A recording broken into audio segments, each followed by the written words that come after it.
Hi, welcome to F1 Auto. I'm gonna show you, like most of people when they change in a tie rod, after they change the tie rod, then they try to adjust alignment. Sometimes it is very dangerous. What is dangerous? Let me show you that.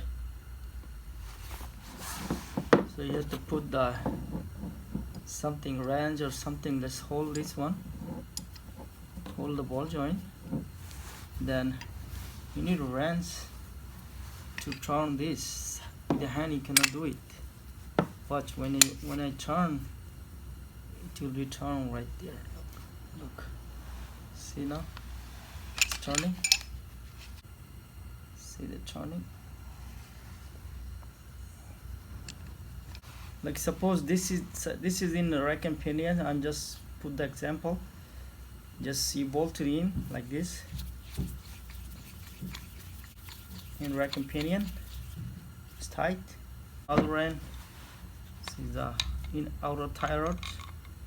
Just put it in. So when the people do the alignment with the new tie rod, what they do is they just turn in here. Look, see the slot right there, and put the wrench and turn here. Watch in here, it will be loose. Watch, when I turn this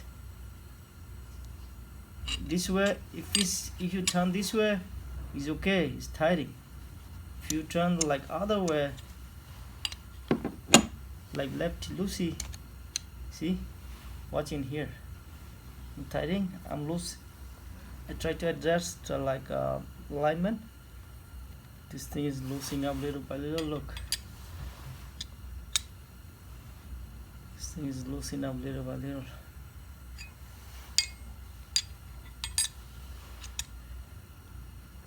It's loosening up. You see, this thing is already have a play because it's not all the way going in. But if you have more turn, it's very dangerous. Watch what happened. It fell. It's out of connection from the rack and pinion. It just fell like this. Anything could be happen. So please, whenever you do the alignment by yourself, just put something in here. Watch, now I'm losing this. So see, this thing is moving from here. It's not coming from out, coming from the thread. Watch, see, say turn all the way, turn this.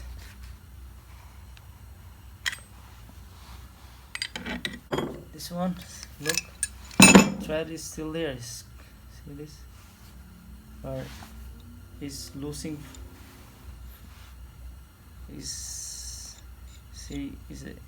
alignment is tightening here.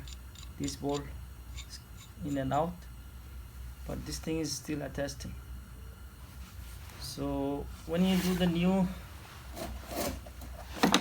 inner tie rod, you have to be careful. Just hold something with this and